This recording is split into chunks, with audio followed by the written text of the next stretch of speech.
안녕하십니까. 여러분의 안방명의 공개 클리닉 웰입니다.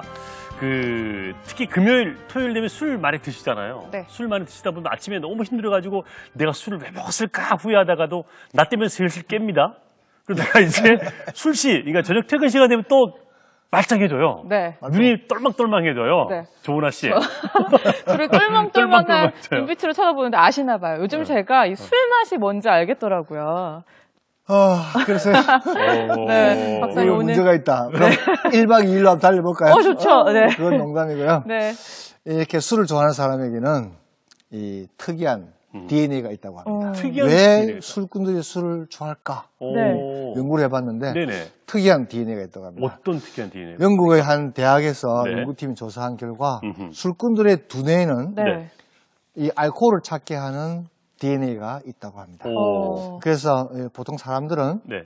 뭐 보상이 주어지거나 네. 또는 행복감을 느끼게 하는 그런 상황을 만들어 가려고 노력하는데 그렇죠. 네. 네. 술꾼들은 네. 술을 마시면 그런 보상이 주어진다고 느낀다는 이거 것입니다. 큰일인데요. 네. 술 좋아하시는 분들은 나의 유전자가 그렇기 때문에 어쩔 수 없이 술을 마신다. 이런 변명할 거리를 만들어 드린 것 같은데요. 그래요. 자기 의지가 중요하겠죠. 그럼요. 네. 네. 술은 DNA가 있어도 안 마시는 게 좋겠죠. 네. 근데 네. 이 DNA 조사한 결과 네. 이 어떤 소년이 이걸 갖고 있으면 나이가 들어도 네. 좀 더 자주, 더 많이 마신다고 하는데 네.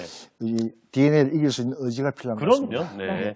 인간 몸에 있는 것이고 또 인간의 몸에 어떤 형질이 있다고 하더라도 그걸 이겨낼 수 있는 것도 인간의 능력 아니겠습니까? 그렇죠. 그럼요. 네. 갑자기 저녁에 또 약속이 생길 것 같은 느낌이 들면서 자 오늘 주제 예고해드리겠습니다. 오늘은 콩팥 건강에 대해서 얘기를 해드릴 텐데요. 생각보다 환자분들이 많고 이 질환을 앓고 계신 분들이 많다고 그럽니다. 자 먼저 화면 만나보시죠. 처음에는 몸이 많이 부었어요. 마음이 붓고 누워있기도 불편하고 깝깝해가지고 여기 가슴 있는데 깝깝해가서 진짜 누워있지를 못해서 이렇게 바로 듯하게 다리가 퉁퉁 붓고 얼굴도 붓고 그래. 걸음을 못 걸을 정도로 막 다리가 쑤셔가지고. 그래가지고, 뭐 때문에 이래 부었나 걱정해가지고. 그래, 처음에 그래 병원에 왔어. 이렇게 어느 날 갑자기 듣게 되는 청천벽력 같은 진단. 신무게 장기로 불리는 신장은 지금 이 시간에도 위협받고 있다. 짜게 먹는 습성과 고혈압, 당뇨 환자가 늘면서 급증하고 있는 병, 만성 신부전증. 말기에 접어들면 일식 위에는 치료법이 없는 심각한 질환이라고 하는데 만성 신부전증의 원인과 증상, 그리고 식이요법에 대해 고신대 보건병원 신장내과 이막 교수와 함께 자세히 알아봅니다.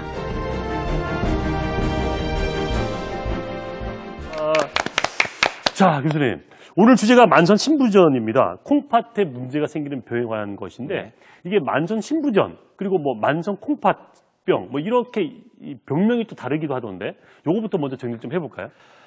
예, 결론적으로 말씀드리면 같습니다. 네네. 이전에는 신부전이라는 말을 썼어요. 네. 기능이 제대로 이루어지지 않는다라는 부전이라는 말을 썼는데 그 부전이라는 표현에는 상당히 부정적인 의미가 있기 때문에 요즘은 쉬운 말로 네. 또는 부정적인 의미를 없애서 몇 년 전부터 대한신장학회에서는 만성 콩팥병이라는 말을 통일해서 쓰고 있고 네. 그 대국민 홍보와 함께 어울러서 그렇게 부르고 있습니다. 앞으로 이제 만성 콩팥병이라고? 콩팥병 이렇게 얘기하겠네요. 네. 근데 이 만성 콩팥병 이 환자가 많습니까? 어떻습니까? 많죠. 미국의 통계를 빌면 이제 네. 9명 중에 1명은 이제 네. 만성 콩팥병이라 알려져 있고 우리나라에도 대략 한 10명 중에 1명은 이 만성 콩팥병이라고 알려져 있습니다. 네. 그 2008년에 대한신장학회에서 그 대도시에 사는 우리 35세 이상의 그 성인들을 기준으로 이 조사를 해봤는데요. 네. 13.5%나 되는 사람들이 만성 콩팥병을 갖고 있었고 놀랍게도 70세 이상의 노인들에게 있어서는 4명 중에 1명이 이 만성 콩팥병을 갖고 있다는 놀라운 사실이었습니다. 네네. 그래서 이제 그 중에서도 콩팥병이 아주 심해서 투석을 받아야 할 만큼 이제 그 많은 콩팥균이 많이 떨어진 사람들이 얼마나 되나를 조사해봤는데 우리나라에 투석이라는 치료가 도입된 게 80년대거든요. 네네. 그때 이제 초기에는 2, 3천 명에 불과하던 사람이 그 2010년에는 5만 8,060명. 약 한 산술적으로는 한 24배 가까이 숫자가 증가했습니다. 이렇게 실제로 24배라고 보기는 어렵지만 이게 통계적인 의미이기 때문에 아무튼 그 당시보다는 지금 훨씬 증가한 것은 명백한 사실입니다. 네. 2010년에 24배가 증가했으니까 지금 2013년이니까 아마 더 늘어나지 않았을까 하는 그럴걸요? 짐작도 해보고요. 네네. 우리나라 사람 10명 중에 1명, 10%가 앓고 있다고 하니까 오늘 강의 정말 집중해서 봐야 될 것 같은데 아까 교수님께서 말씀해 주셨죠. 이제부터는 만성 콩팥병으로 불려야 될 것 같은데 그 전에 먼저 이 신장, 콩팥이 몸에서 어떤 기능을 하는지 먼저 알아야 될 것 같아서 제가 준비를 한번 해봤거든요. 화면 먼저 만나보시겠습니다. 콩팥의 기능 보겠습니다. 첫 번째, 수분, 나트륨, 칼륨, 인, 칼슘의 혈중 농도를 유지하고요. 아주 중요한 기능이죠. 두 번째, 체내로 들어온 약물과 독소를 제거를 합니다. 네. 그리고 혈압 조절과 적혈구를 생성을 하고요. 뼈를 튼튼하게 만드는 호르몬을 분비를 한다고 합니다. 네, 정말 중요한 일들을 딱 봐도 많이 하는데 자세하게 교수님 설명을 부탁드리겠습니다. 네, 그렇게 하겠습니다. 저기 보신 표에 열거된 것과는 비교할 수 없을 정도로 많은 일을 하게 됩니다. 네. 일단 콩팥이 하는 일은 고유의 기능은 혈액을 걸러서 오줌을 만드는 것입니다.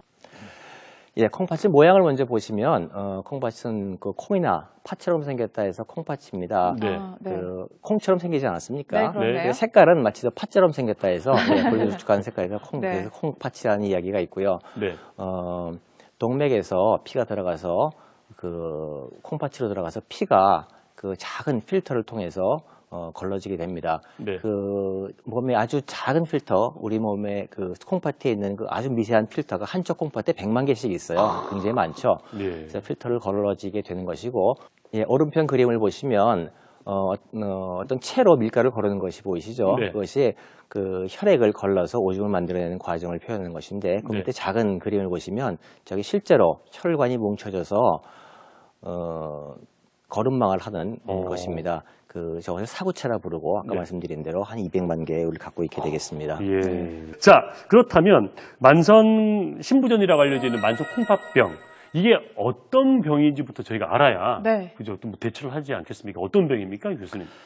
예. 그 만성 콩팥병이라는 건 말 그대로 만성적으로 콩팥 기능이 떨어진다는 그런 이야기가 되겠습니다. 네. 이 원인은 너무너무 많은데 음흠. 제일 중요한 건 당뇨병이라고 말씀드렸잖아요. 네. 그래서 이제 그 콩팥 기능이 점차 떨어지면서 몸에 제일 고유의 기능인 예를 들어서 거르는 기능, 거르는 기능이 약해지면 노폐물이 몸에 축적되겠죠. 그렇죠. 그런 식으로 축적됨으로 인해서 붓기도 하고 네. 여러 가지 노폐물 축적으로 인한 여러 가지 증상이 나타나게 됩니다. 슬라이드를 보시면서 네. 말씀드리겠습니다. 자, 화면 보니까 상태가 좀 오른쪽으로 갈수록 많이 안 좋아지고 있습니다.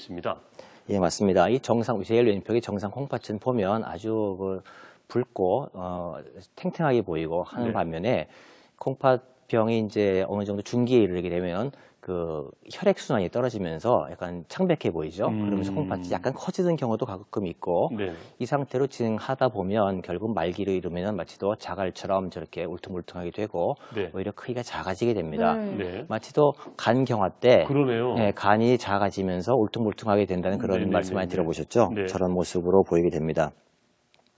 그래서 이제 이런 상태가 오래 지속되게 되면은 뭐 적절한 시기를 놓치게 되면 결국 투석으로 이르게 되고 네. 결국은 이제 생명을 유지하기 위해서 투석이나 이식을 받지 않으면 안 될 시기에 이르게 됩니다. 네. 네, 투석이나 이식까지.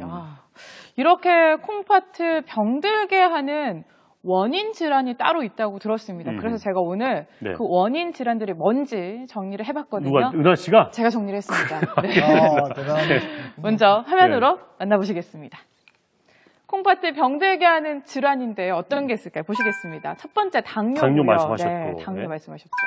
고혈압도 큰 원인이 되죠. 네. 사구체 콩팥 염도, 네. 그리고 다낭성 질환, 다낭신 질환, 네. 선천성 기형도 문제가 되고요. 네. 루푸스 등의 면역 질환, 그리고 요로 폐쇄, 정말 많은 질환들이 나오고 있는데 네. 한 가지씩 교수님 설명을 네. 좀 부탁드리겠습니다. 네. 1, 2, 3번이 당뇨병, 고혈압, 그다음에 사구체 사구체 콩팥염이 되어 있는데요. 네. 제가 이과대학 다닐 때 1980년대에는 1, 2, 3등이 완전히 뒤바뀌어 있었어요. 그래요? 그렇죠? 네. 네. 당뇨병이 3등이었습니다. 그런데 우리나라 역사를 생각해 보시면 알겠는데 1970년대부터 새마을운동 했죠. 네. 네. 경제 성장에 이르렀습니다. 그다음에 1980년대 올림픽하고 그러면서 그 경제 꽃을 피웠는데 실제로 새마을운동 한 시점부터 경제 상황이 나아지면서 당뇨병이 늘고 한 10년 정도 있으니까는 콩팥의 합병증이 늘기 시작했어요. 네.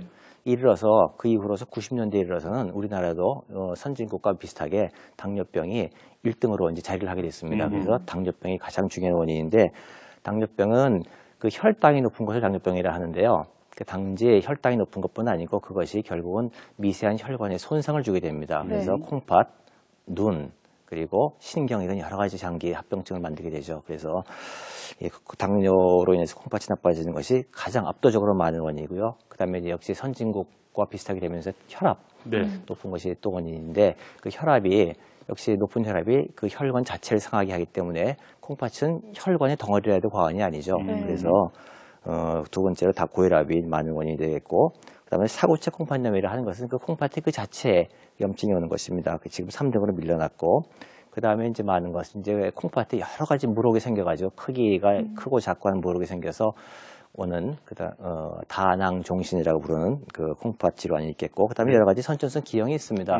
어릴 때 엄마 태어났을 때 기형이 있으면 여러 가지 이제 오줌에 염증도 자라고 그러면 인해서 콩팥이 망가지게 되는 그런 일이 자주 있고요. 그다음에 루푸스 등의 면역 질환, 마지막으로 요로 폐쇄 등이 있는데 요로 폐쇄가 콩팥이 나쁘게 하겠냐 싶지만 실제로 요로 결석이 양쪽을 콩팥에서 내려오는 요로를 다 틀어막아서 콩팥이 완전히 못 쓰게 되는 경우도 왕왕 있고 두 번째로는 종양, 예를 들어서 자궁암이라든지 그런 경우가 생겼을 경우에 그 요로를 틀어막아서 오줌이 내려온 길을 양쪽 다 막아서 못 쓰게 되는 경우도 아주 자주 있고 여러 가지 이제 전립선이나 그런 질환에서도 역시 콩팥을 나쁘게 맞을 수 있겠습니다. 네, 그렇군요. 네. 그래서 당뇨를 너무 좀 가볍게 생각하시는 분들은 다시 한번 이 시간을 통해서 주의를 하시기 바라고요.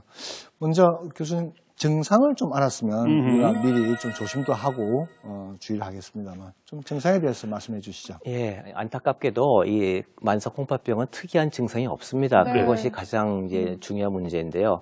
증상이 없기 때문에 아까 말씀드린 대로 말기에 이르러서 비로소 알게 되는 경우가 많습니다. 하지만 그래도 가능성이 있는 증상을 열거해 보겠습니다. 화면을 보시면서 말씀을 드리겠습니다. 네. 첫 번째로는 우리 만성 콩팥병 중에 가장 흔한 것이 혈압이 올라가는 것입니다. 그래서 그냥 혈압이 올라가는 그 자체만 가지고 만성 콩팥병이라고 볼 수는 없지만 콩팥이 나빠지는 것으로 인해서 고혈압이 생기는 경우도 상당히 있거든요. 하기 때문에 어떤 원인이건 간에 혈압이 높을 경우에는 이것이 원인이 무엇이고 또 여기에 맞춰서 치료를 어떻게 되는 것인지 그 전문의와 아주 긴밀히 상담을 하는 것이 꼭 필요하겠습니다. 두 번째로는 그러니까 눈이나 손발이 붓는 경우를 자주 보게 되는데요. 붓지 않는 경우가 상당히 더 많습니다. 하지만 이제 부었을 경우에는 이것이 역시 또 어떤 문제가 있는 것인지 꼭 챙겨봐야 되겠고 다만 이제 우리 정상적인 사람이 너무 근심한 나머지 자기가 살이 찐 것을 붓는 것으로 오인하는 경우도 제법 자주 있습니다. 그래서 붓는다 해서 너무 걱정할 필요는 없습니다. 그다음에 이제 소변 증상을 말씀드릴 수 있는데요. 그 오줌 색깔이 붉거나 뭐 탁하거나 이런 경우에는 일단 붉은 경우에는 오줌에 피가 섞여 나오는지를 꼭 혈뇨가 있는지를 체크해 봐야 되겠고 그다음에 탁한 오줌, 우리 보통 오줌 색깔은 이제 맑은 밀집 색깔이라고 표현을 하는데요. 약간 노란 그냥 그 우리 통상 말하는 오줌 색깔인데 그렇지 않고 뭔가 이제 자꾸 그 약간 탁한 빛이 있다든지 그러면 염증이 있을 가능성이 있어서 그걸 체크해 봐야 되겠는데 건강에 너무 관심이 많은 분들은 오줌을 받아놓고 하룻밤을 두고 자꾸 오줌 색깔을 관찰하는 분이 계십니다. 마실 분도 계세요. 네. 그래서 이제 그런 분들 같은 경우에는 오줌을 하룻밤 두면 되게 그 탁한 침전물이 가라앉는 경우가 많거든요. 네. 누웠을 때는 맑은데 하룻밤 지났더니 탁한 침전물이 있는 경우에는 그건 대체로는 정상인 경우가 훨씬 많습니다. 그 전날 그 받은 오줌에 섞여 있는 인산이라는 것이 있는데 그것이 결정화되면서 다음날 탁하게 가라앉으니까요. 그것만 가지고 혼탁뇨라고 이야기할 필요는 없겠습니다. 그 탁하다는 말씀이 뿌옇게 뿌옇다는 말씀이시죠? 소변으로 말씀 주시죠. 그거를 이렇게 냄새가 여하튼 뭐 그렇고 다음 그 거품이 있어요. 이건 좀 많은 분들이 좀 유심히 관찰하는 분이기도 하지 않습니까? 예, 이것도 마찬가지로 이제 사람들이 이제 오줌을 너무 면밀히 관찰하는 나머지 거품이 있다고 이제 오인하시는 분들이 많습니다.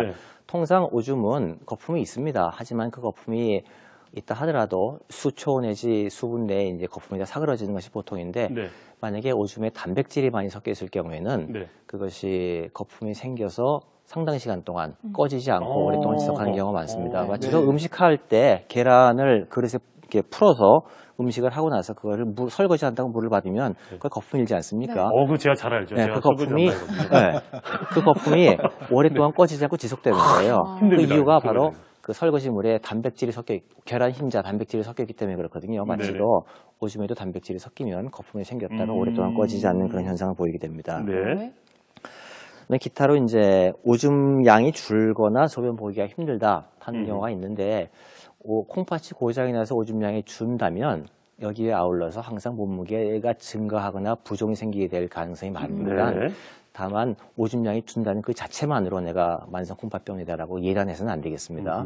그리고 그와 비슷하게 쉽게 필요하거나 입맛이 없거나 뭐 몸 전체에 가렵을 수는 있으나 이것만 가지고 내가 만성 콩팥병이라고 너무 속단해서 과도한 걱정은 하실 필요는 없습니다. 네. 네. 아니 이제 교수님 말씀 듣고 보니까 나도 콩팥에 문제가 있는 건 아닐까 싶어서 이제 검사를 좀 받고 싶은데 네.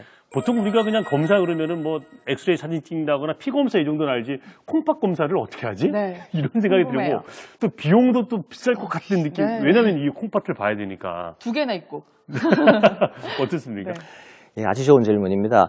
그 콩팥을 아주 특수한 검사를 해야만 우리가 검사를 할 수 있는 것으로 생각을 하지만 그렇지 않습니다. 그렇습니다. 우리나라의 건강보험에서 제공하는 그 검진만 받아도 네. 일단 내 몸에 뚜렷한 이상이 있는지 없는지를 쉽게 알 수 있습니다. 네. 그 아까 그 오줌에서 네. 그 나오는 그 어떤 물질 가지고 우리가 그 콩팥의 기능을 안다고 했는데요. 네. 그게 이제 크레아틴이라는 그런 수치가 네. 있습니다. 그 검사를 하게 되고요. 보통 일반적인 검진에서. 그다음에 두 번째는 소변 검사인데 소변 검사는 아주 검사 방법이 쉬우면서도 가격도 저렴하고 여러 가지 정보를 알 수 있습니다. 네. 그 소변 색깔도 물론 보겠고 그다음에 뭐 혈뇨가 나오는지도 알겠고 그다음에 그 안에 포함되어 있는 단백질, 피, 여러 가지 염증 상태 이런 것들 통합적으로 알 수 있기 때문에 네. 이런 그 일반 정기 검진을 빼지 말고 꼬박꼬박 받는 것이 가장 중요한 일을 하겠습니다. 네. 네. 비용도 그렇게 크게 들지 않나요? 아주 저렴합니다. 간단하다 그죠? 아주 간단합니다. 피 검사에 소변 검사. 네. 좀 더 하자 그러면은 초음파. 네, 콩팥 초음파 초음파 이런 걸 이런 보통 하게 거죠. 되죠. 네. 피 검사와 소변 검사 아주 저렴하다고 말씀을 하셨기 때문에 네. 꼭 건강검진할 때 빠지지 마시기 그래요. 꼭 해보시고요. 네. 자, 그렇다면 콩팥이 처음부터 제 기능을 못하진 않을 겁니다. 계속해서 만성 신부전 또 말기 신부전 이런 얘기가 나오는데 이렇게 그 기준을 나누는 게 있는지 특별한 기준이 있는지 궁금하거든요. 특별한 증상이나 뭐 기준이 있으면 좀 설명을 예, 해주시죠. 있습니다. 네. 단계를 우리가 5개 단계로 보통 나눠 설명하게 되죠. 네. 표를 보시면서 설명을 네. 드리도록 하겠습니다. 네. 자, 표를 보시면 우리 단계 1, 2, 3, 4, 5단계로 나누어 설명하고 있는데요. 네. 우리가 엄밀한 의미로 이제 만성 콩팥병이라고 부를 때는 보통 3단계 이상, 3, 4, 5단계를 만성 콩팥병이라고 이야기를 하고 있습니다. 네. 네. 맨 오른편을 보시면 사구체 여과율이라고 되어 있는데 이것은 쉽게 표현하자면 콩팥이 피를 걸러내는 힘이라고 보시면 되겠습니다. 저 네. 수치가 정상치가 보통 성인일 경우에 한 100에서 120 사이, 110 정도를 보시면 되겠습니다. 네. 그걸 감안하셔서 보세요. 자, 우리가 그러니까는 2단계까지면 보통 이제 60 이상, 걸은 힘이 60 이상을 보통 정상이라 하는데 이 단계에서는 보통 어떤 손상이 있다 하더라도 우리가 치료를 열심히 하면은 네. 그 상태를 되게 크게 진행하지 않고 잘 유지할 수 있는 단계인데 우리가 3단계 다시 말해서 콩팥 기능이 60 다시 말해서 59 밑으로 떨어지게 되면은 이건 중간 정도 이상, 중등도 이상의 이상이라고 보통 이야기하고 있으며 네. 4단계 다시 말해서 29 미만일 경우에는 고도로 심각한 장애가 있다 이렇게 얘기하는 것이고 네. 마지막으로 15 미만이 되면 이것은 아주 심각한 이제 신부전의 단계로서 투석이 필요한 단계라고 우리가 보통 설명을 하고 있습니다. 그래서 예. 그 3, 4, 5단계 그 이전에 1, 2단계에서 우리 조기에 검진을 네. 해가지고 조기 치료하는 것이 가장 중요한 우리 포인트라겠죠. 1, 2단계에서 치료를 하면 3, 4단계로 가는 것을 진행을 막을 수, 이제 좀 늦출 수 있다. 막거나 매우 지연을 시키어서 네. 우리 거의 뭐 막는다고 해도 과언이 그러면 1, 아니겠습니다. 2단계는 만성이라는 단어를 붙이지 않아도 되겠죠. 통상적으로는 예, 3단계 이상을 보통 만성 만성이라고 콩팥병이라고 얘기를 하죠. 네. 자, 그러면 저희가 이제 신부전에, 그러니까 콩팥병에 대한 단계별의 어떤 그 개입을 봤는데, 네. 치료는 그럼 어떻게 합니까? 아까 1, 2단계는 뭐, 그저 좀 비교적 손쉬운 치료가 될 것이고, 5단계는 뭐 투석이나 뭐, 그죠? 그 이식 같은 걸 네. 방법을 생각해봐야 될 것 같은데요. 어떻습니까? 예, 아까 방금 말씀드린 대로 1, 2단계에서는 조기 발견, 조기 치료함으로써 굉장히 지연시키고 네. 더 이상 진행을 막을 수 있는 그런 굉장히 희망적인 단계입니다. 그때 네. 열심히 치료해야 되겠고 네. 슬라이드를 보시면서 말씀드리겠습니다. 네. 네. 자, 그 3단계, 4단계는 소위 말해서 투석 전 단계입니다. 네. 2단계에서는 그 가장 중요한 것이 고혈압이 있으면 혈압 치료, 네. 그다음에 혈당이 높은 경우에는 이제 혈당 조절을 열심히 하는 것이 아주 키포인트고, 이것은 역시 이제 5단계를 넘어간다 하더라도 역시 똑같이 유지되게 되겠습니다. 네. 그리고 그 3, 4단계에서는 우리 항상 늘 얘기가 나오는데 단백질 섭취를 제한하게 됩니다.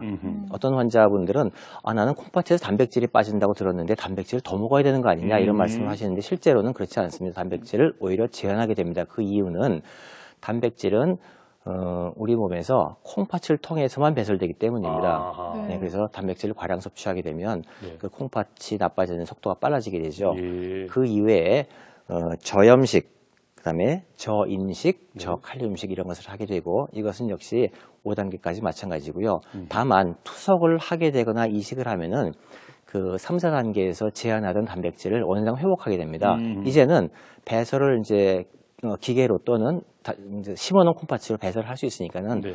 5단계 투석을 하게 된 그 단계에서는 단백질 제한을 풀어주고 오히려 단백질을 좀 먹으라고 환자한테 권장하고 있죠. 교수님, 좀 어리석은 질문 같지만 투석을 한다고 이 만성신부전이 좋아질까요? 투석이라 하는 치료는 콩팥 자체를 치료하는 것이 아닙니다. 네. 콩팥 기능을 대신하는 치료라고 이해하시면 아주 정확하겠습니다. 네. 그렇지만 이제 우리 만성 콩팥병 얘기하고 있는데요. 가끔 급성신부전 들어보셨죠? 네. 이거는 콩팥이 어떤 원인으로 인해서 갑자기 나빠졌다가 투석을 하지만 일정 시간이 지나면 회복되는 것을 말하는데요. 급성신부전인 경우에는 결론적으로 말씀드리면 회복하는 확률이 훨씬 높습니다. 예, 하기 때문에 그런 분들인 경우는 이제 회복한다고 할 수 있지만 그 투석 치료가 콩팥을 치료하는 것이 아니죠. 네. 콩팥균을 대신하는 것이고, 그다음에 이제 안타깝게도 만성 콩팥병으로 투석을 시작하는 분들은 앞으로 투석을 영구히 투석을 받아야 된다고 네. 예, 이해하시는 것이 맞겠습니다. 네. 이럴 때는 이제 노폐물이 쌓이고 여러 가지 이제 증상이 나타나게 되는데요. 그런 증상이 있을 때 간과하지 말고 꼭 의사와 상의를 하셔야 되겠죠. 네. 네. 자, 투석 그러면 여러분들도 투석에 관련된 정보들을 좀 많이 보셨을 겁니다. 기존의 뭐 의학 정보 프로그램을 보셔서 알 테고 또 인터넷을 통해서 검색을 해서 아실 텐데 투석을 받게 되면 그 일상생활에 좀 큰 지장이 생기죠. 네. 많은 불편함이 있다고 그러는데 저희가 실제 그 환자 사례를 한번 저희가 화면으로 준비를 해봤습니다. 자, 보시고 얘기를 나누겠습니다. 부산 암남동에 위치한 고신대학교 보건병원. 고신대 보건병원 혈액투석실은 지난 2010년 보건복지부로부터 1등급을 부여받을 정도로 우수성을 인정받고 있다. 혈액투석실을 이용하는 환자는 만성 콩팥병 환자거나 말기 콩팥병 환자다. 대부분의 환자는 초기 증상을 알지 못했다. 몰랐어요. 아무것도 모르고 나는 그냥 너무 자꾸 붓고 아프고 쑤시고 하니까 감기 몸살인 줄 알고. 진짜 온몸이 다 부어가지고 막 배도 막 이렇게 좀 붓고 손발이 다 부어가지고 막 얼굴도 그렇고 막. 처음에는 그런 증상으로 여기 왔지. 올해 50개 중반을 바라보는 박 씨. 그녀는 지금으로부터 10년 전 당뇨병 진단을 받았다. 그 시간 동안 콩팥만 망가진 것이 아니었다. 2011년 6월부터 투석을 하시게 됐고요. 그때 숨 좀 차시는 게 있었고, 보시다시피 엑스레이에 이제 심장 크기가 좀 커져 있어요. 전체 이제 흉곽의 넓이의 한 반이 넘으면 심장이 커져 있다부터 이렇게 얘기하는데 반이는 넘죠. 그래서 이분이 커져 있고 앞으로의 과제는 염분과 수분 관리가 되겠습니다. 박 씨는 자신의 콩팥이 심각하게 망가지고 있다는 걸 알지 못했다. 많이 부었지. 눈도 붓고 얼굴도 붓고 다리도 이 부스가 이 손으로 너무 이 다리에 들어갔다고요. 눈이 뭐 푹푹 들어가고 이 발이 부으니까 신발이 작아가 들어가질 않고 그래서 숨이 차고 그랬어. 일주일에 3번 하루에 4시간. 생명을 유지하기 위해선 어쩔 수 없는 선택이다. 투석 이후에는 치료 방법이 없었기 때문이다. 만성 콩팥병은 일상과의 싸움이기도 했다. 조금 물도 많이 묻고 이러니까 제일 힘든 게 음식 조절이래. 그걸 못 하니까 뭐 하루 먹을 때는 괜찮은데 이틀 먹을 때는 이제 눈이 붓고 지금 내가 부었잖아요. 눈이 붓고 조금 혼자 오는데 숨도 좀 차고. 투석을 시작했다는 것은 콩팥의 기능이 15% 미만이라는 의미다. 신장 이식이 아니면 답이 없는 상태인 것이다. 그러나 투석을 결심하기도 쉽지 않았다. 처음에는 많이 두려웠지. 그렇게 투석 안 봐달라고 그랬지. 죽을까 싶어요. 투석 받으면 죽는 줄 알았어요. 그래가지고 안 받고 2달 동안에 이제 선생님이 이제 애를 많이 먹였어요. 네, 당장 이제 이분께서 이식하실 계획이 있는 것이 아니라면 뭐 연구 투석을 하시면서 일주일에 3번 자기 생활을 관리하고 수분 조절, 염분 조절하면서 정기적인 투석을 하고 약 잘 드시고 그런 생활을 유지하는 것이 1차적인 치료가 되겠습니다. 그녀에게 가장 큰 후회로 남아있는 것은 치료 시기를 놓친 점이다. 목숨을 건 전쟁, 이 힘겨운 싸움이 언제나 끝날는지 발길은 무겁기만 하다. 화면 보고 나니까 마음이 많이 좀 무겁습니다. 이분들이 얼마나 좀 그동안 또 불편한 삶을 이렇게 맞닥뜨리게 되시면 참 힘드실 텐데, 뭐 어쨌든 좀 힘내시고, 그죠? 좀 치료를 열심히 받으셨으면 좋겠고. 근데 이런 방금 보신 그 사례처럼 인생이 그냥 하루아침에 딱 바뀌는 경우가 많이 있겠어요. 교수님, 그죠? 예, 그렇죠. 지금 보시는 환자분이 저희 이제 투석실에서 투석을 받으시는 이제 분들인데, 네. 뭐, 정상적인 생활을 하시다가 네. 갑자기 숨이 차서 응급실에 네. 오시는 분도 있고, 네. 뭐, 그냥 콩팥이 나쁘니까 투석을 준비해라. 마음의 준비가 되어 있는 분도 있고 하지만, 네. 뭐, 그러니까 갑자기 생활이 거의 상상하지 못했던 그런 이제 힘든 상황으로 바뀌는 경우가 자주 있습니다. 네. 그래서 저런 분들 같은 경우는 그 오줌이 거의 안 나오니까 네. 먹는 그대로 몸이 붓게 되는 거예요. 음흠. 먹는 그대로 또 혈압이 올라가게 되고 먹는 네. 그대로 또 잘못하면 숨이 찰 수도 있고 하기 네. 때문에 항상 일주일에 3번 네. 피를 거른다는 것은 일주일에 3번 병원에서 소변 보러 온다라는 그런 이야기라고 해도 과언이 아닙니다. 그래서 네. 본인도 힘들고 가족들도 힘드시고 음흠.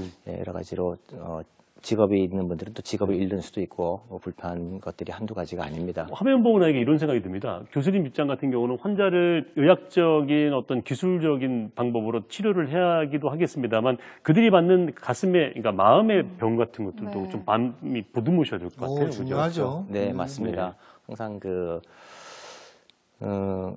늘 보시는 분들이니까요. 네네. 가족 같은 마음으로 항상 그분들 뭐랄까 따뜻한 마음으로 이제 다가가려고 노력을 하고 네. 이제 그런 그 접근이 굉장히 중요한 그렇겠죠. 요소이죠. 그죠? 예. 예. 네.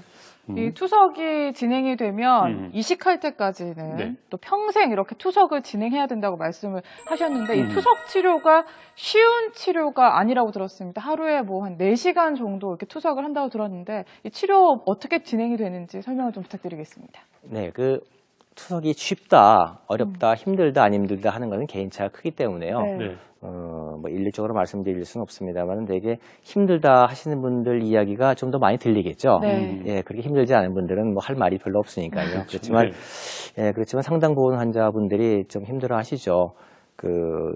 첫 번째 이유로는 일주일에 3번 병원에 오셔야 됩니다. 네. 월수금 또는 화목 토 이런 식으로 3번 병원에 와서 한 번 치료할 때 표준 치료가 4시간입니다. 네. 네. 그러니까 예를 들어서 아침 8시에 투석을 시작해서 12시에 끝나면 집에서 나와서 준비해서 치료받고 좀 쉬다가 집에 가는 시간까지 하면 거의 한나절이 가는 셈이죠. 그러네요.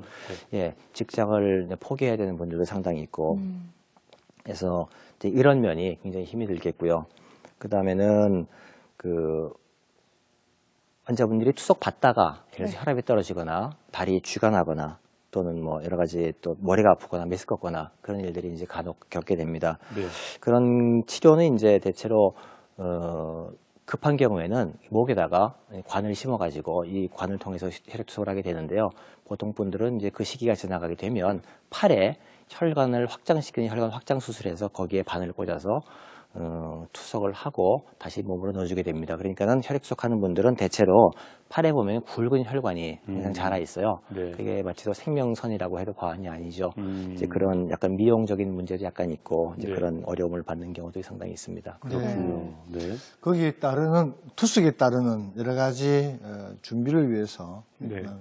피를 빼내고 넣기 위해서 하는 장치도 사실 굉장히 힘든 겁니다. 이게 생명선 이것도 이게 막히기도 하거든요. 네. 그럼 또 다시 뚫어야 되고 네. 수술한 자국이 있기 때문에 수술 잘 안 되고 그래서 상당히 힘든 경우가 많죠. 네. 일반적인 직업 활동을 못 하시죠? 이 투석하시는 분들은. 하는 분도 상당히 있습니다. 특히 혈액투석을 요즘 밤에 하는 의료기관도 상당히 있기 때문에 네. 그런 데서 낮에 일하시고 밤에 투석을 하시는 분도 있고 특히 투석 방법 중에 복막투석이라는 방법이 있는데 복막투석은 집에서 또는 직장에서 하루에 이제 4번 아침, 점심, 저녁 자기 전 4번 이제 물을 본인이 갈아 넣으면서 치료하기 때문에 그런 경우에는 상당히 직업을 잃지 않고 어떤 분들은 그 농사하시는 분도 있고 택시 운전하시는 분도 있고 뭐 그런 여러 가지 직업 유지하는 분들이 많습니다. 예, 투석의 종류에는 이제 혈액투석 일반적으로 가장 많이 하는 형태인데요. 혈액투석과 복막투석이 있습니다. 혈액투석은 이제 팔에 굵은 혈관을 만들어서 혈관 확장을 시키는 수술해서 그것을 통해서 피를 단시간 내에 많은 혈액을 뽑아서 걸은 다음에 다시 몸으로 넣어주는 방법이 되겠는데 네. 저거는 일주일에 표준 3번, 한 번 치료할 때 4시간 정도의 시간이 소요되겠습니다. 네.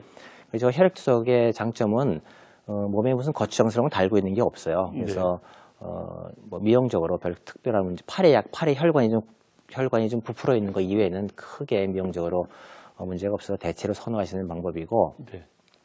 저 혈액투석을 하게 되면 이제 오줌량이 급격히 줄어들게 됩니다. 네, 그런 단점이 있고 다만 이제 복막투석은 이제 배에다가 물주머니 실리콘 관을 통해서 그 2리터 복막투석액을 하루에 4번 교환하게 되는 치료인데요. 네. 한 번 교환할 때 대개 20-30분 정도 시간이 걸립니다. 네. 저 치료법은 이제 한 달에 한 번만 병원에 와서 약 타고 우리 의사의 진찰을 받고 하시면 되는데 저거를 하루에 4번씩 하는 것도 사실은 그렇게 쉬운 일은 아닙니다. 네요. 예. 네. 그리고 저 4번이 불편하기 때문에 요즘은 이제 집에서 그 밤에 자면서 자동으로 기계가 저 복막투석액을 교환해주는 자동 복막투석 치료도 개발되어 있는 상태이고요. 저 복막투석의 장점이라 하면 아까 혈액투석을 하면 금방 그 오줌량이 줄어든다 했잖아요. 네. 저 복막투석은 그 오줌량이 그렇게 빨리 줄어들지 않습니다. 그래서 콩팥이 나빠진 초기에 그 남아있는 잔존에 있는 콩팥 기능을 유지하기 위해서 저 복막투석을 보통 많이 선택을 하게 되죠. 그러니까 투석을 한 초기에 복막투석과 혈액투석을 비교해 봤을 때 투석한 초기 한 2년 정도는 복막투석이 좀 더 유리한 것 같고 그 이유는 좀 비슷해지다가 한 3, 4년, 4, 5년이 지나면 혈액투석이 조금 좀 더 유리한 듯 합니다만 큰 차이는 아직 없는 것으로 이렇게 지금 알려져 있습니다. 그리고 한 가지 단점이라 하면 복막 안으로 균이 들어가서 이렇게 배 안이 전부 다 그 염증이 생기고 하는 복막염이 간혹가다 올 수 있는데 그것이 복막투석의 가장 큰 단점이라고 할 수 있습니다만은 평균 통계적으로는 한 2년에 한 번 정도 올까 말까 하는 그런 정도이기 때문에 큰 걱정되게 안 하셔도 되겠습니다. 네. 자, 이제 투석을 뭐 해야 될 때면 해야 되겠습니다만 투석까지 가기 싫은 분들 이게 투석 말고 다른 방법은 어떤 게 있습니까? 투석 말고 투석이 싫으면 이식을 받아야죠. 이식. 네, 콩팥을 옮겨서 심는다 해서 이식이고요. 네네. 만성 콩팥병 투석을 해야 될 만한 그런 아주 콩팥이 심각하게 나쁜 사람들한테 가장 우수한 치료고 네. 투석에 비해서는 뭐 월등하게 삶의 질이 좋은 치료입니다. 네. 그런데 문제는 콩팥을 받고 싶은 사람은 많은데 네. 우리 콩팥을 기증하려는 기증자는 매우 적다는 것이 그 문제입니다. 네. 한번 그림을 보시면서 설명드리겠습니다. 네. 우리나라의 그 장기 등 이식에 관한 법률이 이제 2000년도에 이제 발효되면서 네. 나라에서 이식을 나라에서 직접 관리하게 되었습니다. 그래서 정확한 통계가 잡혀 있는데요. 2000년도에는 콩팥을 받고자 원하는 사람이 이제 처음 등록할 때 3,000명에 불과했는데 지금 10,000명 정도에 이를 3배 이상 증가할 만큼 그렇게 늘었죠. 네. 이제 그렇지만 그 콩팥을 주겠다 하는 사람, 다시 말해서 어떤 뭐 부모나 형제나 이런 그 생체 이식으로 해결되면 다행이지만 그마저도 못 받는 사람들은 뇌사 상태의 콩팥을 기다려야 될 수밖에 없는데 그런 공유하는 장기는 아주 네. 절대수가 부족한 형편입니다. 그래서 상담고 환자들이 그 콩팥을 뇌사 이식을 위해서 콩팥을 받으려면 평균 5년 정도를 기다려야 된다는 통계가 있습니다. 네. 그래서 그 기다리는 게 너무 힘들어가지고 네. 외국에 나가서 뭐 이식을 받고 오는 경우도 가끔 왕왕 있는데 가끔가다 거기서 이제 바이러스 감염이 돼서 온다든지 그런 경우가 있기 때문에 그런 것은 되게 권장하지 않고 있습니다. 네. 예방책은 어떻습니까, 교수님? 걸리지 않아야 되니까 어떻게 하면 예방할 수 있을까요? 예, 예방하는 것이란 것은 가장 중요한 것은 뭐 원인, 그러니까 당뇨병 고혈압 말씀 올렸는데 당뇨병 고혈압을 예방하는 것이죠. 그 이후에 우리가 보통 이제 환자분이 스스로 할 수 있는 것 중에 가장 중요한 것은 식이요법인데요. 네. 식이요법 중에 일단 단백질을 먼저 말씀드리겠습니다. 콩팥에 대체로 만성 콩팥병이 있는 분들이 단백질이 오줌에 빠져나오는 분들이 많지 않습니까? 네. 그래서 오줌에 콩팥에서 단백질이 빠지니까 보통 사람들은 나는 단백질이 빠져나가니까 단백질을 보충해야 돼 라고 보통 생각을 하지만 실제로는 거꾸로입니다. 예, 단백질은 아까 말씀드린 대로 콩팥으로만 빠지는 물질이기 때문에 단백질을 많이 섭취하게 되면 오히려 콩팥에 부담을 주게 됩니다. 하기 때문에 단백질은 중등도의 제한을 보통 하게 되죠. 자, 그 다음에 염분에 관한 것인데요. 화면을 보시면서 설명드리겠습니다. 네.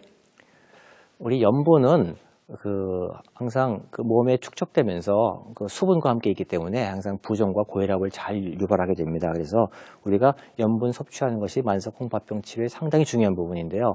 어떻게 하면은 소금을 효과적으로 줄일까에 대해서는 우리 환자분들이 실제로는 잘 모르시는 분들이 많아요. 일단 제일 중요한 거는 입맛에 짜다, 입맛에 싱겁다 하는 것이 중요한 것이 아니고 이 음식 안에 얼마만큼의 소금이 들어가 있는가를 항상 생각을 하면서 먹어야 되는 거예요. 조그만 김치 한 쪼가리가 짜지만 그 안에는 소금이 얼마나 많이 들어있겠습니까? 얼마 없겠죠. 하지만 적당한 간이 되어 있는 큰 곰탕 한 삽을 다 들이키시면 그 안에는 실제로 많은 양의 소금이 들어있습니다. 하기 때문에 항상 음식에 포함된 소금의 양을 생각해야 되겠고 그와 동일한 개념으로서 국물 음식을 피하고 조린 음식은 음식 안으로 감자조림 같은 걸 생각하면 그 조린 염분이 다 들어오잖아요. 다 안에 포함되어 있기 때문에 맛있죠. 알짜 염분이죠. 그렇기 때문에 조리지 말고 일단 무염으로 조리를 한 다음에 먹기 직전에 살짝 접시에 내면서 살짝 간을 하는 그런 이제 꾀를 내시면 되겠고요. 싱거운 음식을 잘 몸에 거부 반응 없이 삼키기 위해서는 좀 여러 가지 노하우가 있어야 되는데요. 고춧가루, 후춧가루 이런 향신료나 참기름 같은 향이 많이 나는 거를 쓰면 되겠습니다. 고춧가루는 짜지 않죠. 고추장은 짜지만 해서 이런 것들을 주로 쓰라고 권장을 하고 있고요. 그다음에 새콤달콤하게 하면 싱거워도 이것을 먹기가 훨씬 편합니다. 그래서 저염을 유도하는 데 아주 큰 도움이 되겠습니다. 중요합니다.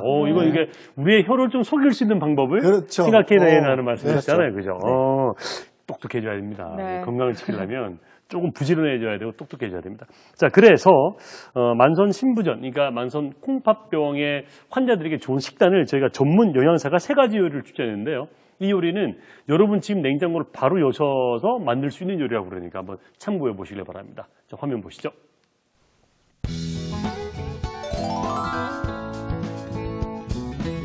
심장의 기능이 나빠지면 혈액 내 노폐물이 쌓이고 그로 인해서 소변량이 감소하거나 부족, 혈압 등이 높아지는 증상들이 나타나게 됩니다.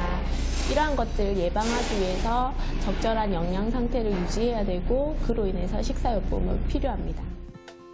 첫 번째 요리는 모듬 쌈밥과 저염 쌈장입니다. 쌈은 이렇게 잘 재료의 4배에서 10배 정도에 되는 물에다가 잘 데쳐서 준비를 해 주셔야 되고요. 그다음에 제일 중요한 밥은 건강한 사람들에게는 잡곡이나 현미가 좋다고 하지만 만성 콩팥병 환자에게는 쌀밥으로 준비해서 이내 섭취를 줄일 수 있도록 그렇게 준비하였습니다. 이내 섭취를 줄인 모듬 쌈밥과 저염 쌈장은 이것저것 가리다 보면 부족하기 쉬운 열량 때문에 영양 불량이 오는 것을 예방하는 요리입니다. 만성 콩팥병 우회 식단 두 번째는 무초절임입니다. 이 음식은 저염이지만 맛있게 드실 수 있다는 게 특징인데요. 저염 식사는 염분을 줄이는 식사입니다. 그래서 새콤달콤한 조미료를 이용하는 것들을 권장하는데요. 아니면 각종 향이 많은 채소들을 이용하기를 권장합니다. 일반 보통 사람들은 배추김치를 드실 때 염분이 함량이 높지만 이 저염 무김치는 염분의 함량이 적지만 맛있게 드실 수 있다는 게 특징입니다. 저염 무초절임은 무, 오이, 당근을 썬 다음 식초, 설탕으로 버무립니다. 배즙과 사과즙을 붓고 홍고추를 넣으면 됩니다. 소고기 가지볶음은 단백질을 보충하는 요리입니다. 많은 양의 단백질을 섭취하지 못하는 게 만성 콩팥병 환자분들의 특징입니다. 그래서 양질의 단백질 섭취를 권장하고 있습니다. 그래서 고기를 선택했고 철분 함량이 많은 소고기를 선택했습니다. 가지는 야채이고요. 야채에는 칼륨이 많습니다. 그래서 그 중에서도 칼륨 함량이 적은 가지를 선택했는데 이 둘을 같이 볶아서 드시면은 칼륨도 적고 그리고 양질의 단백질을 섭취할 수 있는 요리로서 추천하고 싶습니다. 하루 성인 단백질 섭취량은 체중당 1g이지만 만성 콩팥병 환자는 0.7에서 0.8g입니다.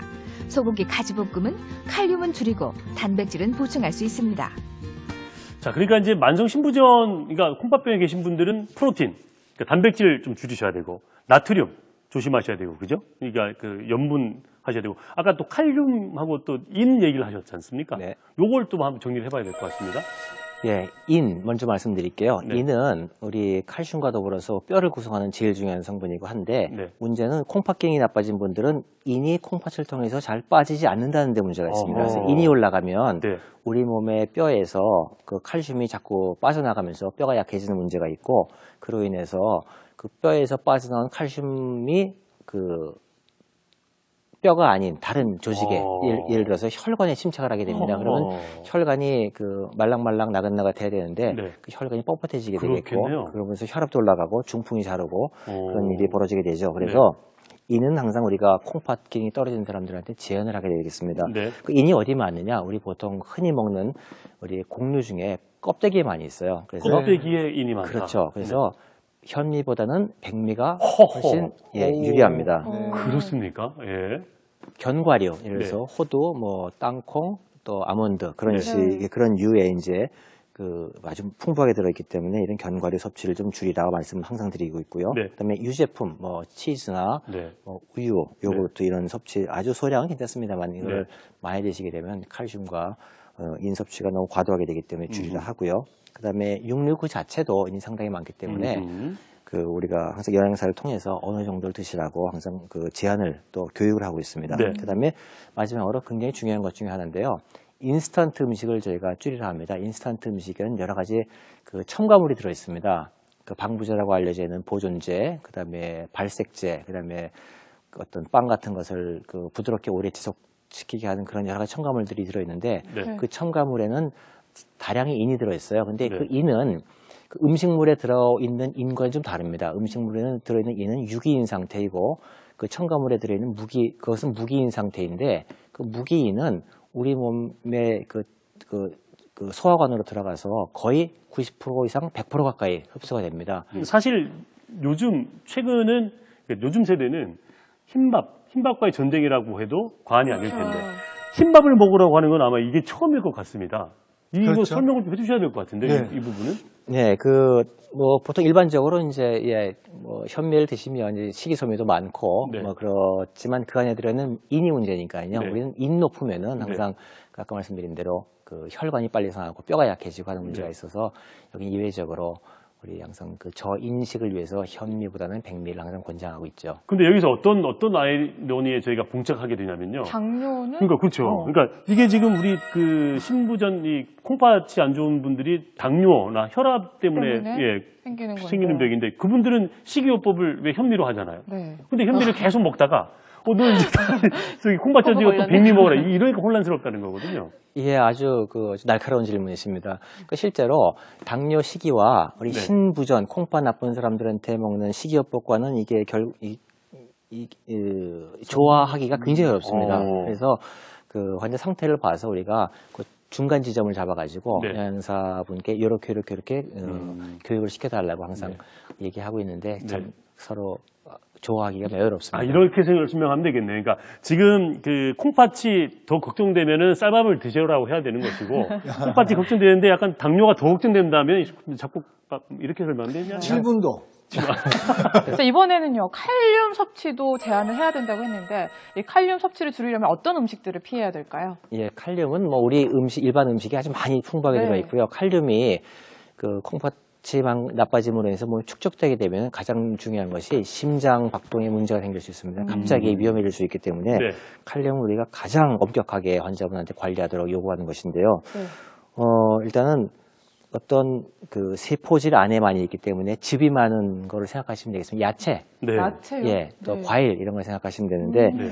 그것에 들어있는 그 즙을 빼내야 되는 과정을 거쳐야 되기 때문에 그 어떤 야채의 그 용적이 한 10배 정도 되는 물에다가 그 넣어가지고 그 이제 우려낸 다음에 2시간 이상 담갔다가 예. 네. 그다음에 이제 물로 헹궈서 먹거나 네. 아니면 이제 물에 데쳐가지고 네. 국물을 꼭 짜 버리고 네. 드세요. 그렇게 얘기를 하게 됩니다. 그리고 네. 우리가 신선한 야채나 신선한 과일만 생각하게 되는데요. 네. 그러면 저기 말린 과일은 어떨까요?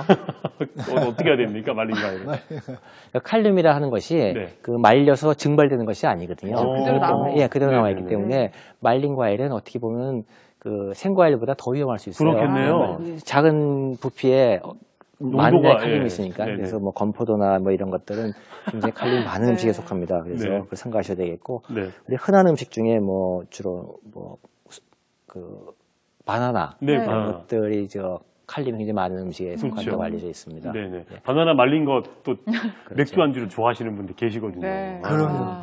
야채, 과일도 음. 네, 조심을 그 해야 돼요. 대체로 과일, 그러니까 아까 뭐 물에 담갔다나 또는 데쳤다가 먹으라 하잖아요. 근데 네. 과일은 그렇게 할 수가 없지 않습니까? 그렇죠. 그래서 네. 과일은 그냥 거의 먹지 않거나 조금만 맛만 아이고. 보시던지 하시라고 하는 정도에 불과한 상태라도 과언이 아닙니다. 제철 과일이 얼마나 맛있는지. 정말 네. 그 신부전 환자들께서는 정말 식사하는데 어려움이 많으시겠습니다. 네. 그렇습니다. 예.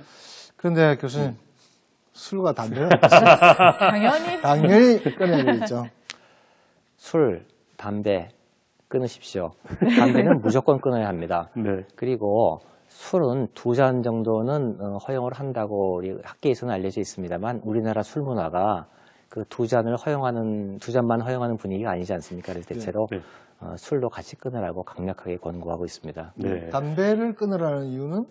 우리 통상적으로 알려졌다시피 담배는 동맥경화를 만드는 네. 아주 유명한 그 독성 물질 아닙니까? 네. 역시 콩팥은 쉽게 생각하면 콩팥은 혈관의 덩어리이기 때문에 혈관이 상하는 것과 아울러서 콩팥도 상한다 이렇게 생각하시면 뭐 비슷하게 맞겠습니다. 그러니까 흔히 이런 착각을 하신다니까요. 담배 흡연자분들은 담배 태도 뭐 건강하게 산다는 분들의 예를 들면서 담배하면 폐 쪽에만 어떤 그렇죠. 그 질환이 올 수 있다는 착각을 하신다니까. 요런 이제 새해 시작됐고 얼마 안 남았습니다. 예. 끊으셔야 됩니다. 네, 교수님. 이 만성신부전을 앓고 있는 분들에게 또 평소 무관심한 분들에게 콩팥에 대해서 당부 말씀 좀 부탁드리겠습니다. 예방이 가장 좋은 치료이기 때문에요. 우리 건강보험 등에서 하는 그런 건강검진을 절대로 빼지 말고 꼭 받도록 하십시오. 네. 거기서 만약에 이상이 발견되면 적극적으로 치료하십시오. 특히 당뇨병이 있으면 당뇨에 관해서 전문가와 상의해서 치료를 꼭 하셔야 되고 자기가 알아서 그냥 임의로 식이요법을 한다든지 하시는 것은 금물입니다. 그렇죠. 네. 네. 정확한 치료 진단과 정확한 치료 방침에 따라서 정확한 치료를 해야만 네. 만성 콩팥병의 진행을 막을 수가 있습니다. 이미 그 콩팥병의 진행이 된 상태에서는 우리가 노력을 함으로써 그 진행을 늦출 수는 있지만 막을 수는 없습니다. 하기 때문에 그런 질환이 발견됨과 동시에 전문 치료를 열심히 받으셔야 되겠고요. 그렇죠. 네. 그다음에 식이요법인데 아까 네. 말씀드린 대로 그 투석 전 단계에 있는 사람들은 단백질 중등도로 제한하고 그다음에 염분, 칼륨 인을 제한하고 네. 그다음에 마지막으로 중요한 것은 그 필요한 약제는 꼭 드셔야 하지만 되도록이면 좀 불필요하거나 또는 꼭 필요하지 않은 약들의 섭취는 줄이는 게 좋습니다. 네. 그 약제들이 어떤 경로를 통해서 콩팥을 해칠 가능성이 늘 상존하고 있기 때문에 네. 꼭 필요한 약들은 의사와 상의해서 드시고 아무 약이나 뭐 진통제 이런 것들을 너무 상용하거나 하시면 콩팥에 해를 줄 수가 있습니다. 네, 그렇군요. 자, 오늘 이 강의 여러분 잘 들으셨습니까? 우리 신체에 어떤 뭐 필요하지 않은 장기가 어디 있겠습니까만 네. 이 콩팥은 크기는 간보단 작지만 간처럼 열심히 일을 하고 있고 간만큼 우리 신체에 아주 중요한 역할을 하고 있다는 생각이 들고 우리 콩팥의 건강을 잘 지키기 위해서 지금까지 강의 내용에 있던 수칙들 좀 잘 지켜보시기 바랍니다. 자, 오늘 지금까지 좋은 말씀해 주신 고신대학교 보건병원 신장내과의 이막 교수님과 함께했습니다. 교수님 고맙습니다. 감사합니다. 감사합니다. 네, 이어서 KNN 무료 건강교실 안내해드리겠습니다. 1월 29일 화요일 오전 11시 신세계 센텀시티 9층 문화홀에서 위암의 진단과 치료를 주제로 동아대학교 병원 장진석 교수와 함께합니다. 많은 참여 부탁드릴게요. 자, 벌써 마칠 시간입니다. 저희는 떠납니다만 퀴즈는 남겨놓겠습니다. 마치시면 푸짐한 상품 드릴게요. 자, 주십시오, 교수님. 자, 만성 신부전 환자가 네, 주의해야 될 식품의 성분은 네, 나트륨과 칼륨과 인이죠. 네. 네. 인. 네. 네. 그런데 이 만성 신부전 환자가 네. 주의하지 않고 먹어도 되는 음식은 네. 무엇일까요? 아하, 네. 네. 좀 많이 먹어도 되는 음식. 네. 보기입니다. 네. 1번 네. 쌀밥, 쌀밥. 2번 치즈, 네. 3번 바나나입니다. 바나나. 네. 예. 네, 정답 아시는 분은 저희 공개 클리닉 웰 홈페이지에 들어오셔서 퀴즈 게시판에 정답 남겨주시면 추첨을 통해서 선물을 드리겠습니다. 그리고 방송되는 질환에 대해서 이 질환을 앓고 있거나 관련된 사연 있으신 분들도 저희 게시판을 이용하시면 저희가 무료 검진과 시술의 기회 드리고 있으니까 많은 이용 부탁드리겠습니다.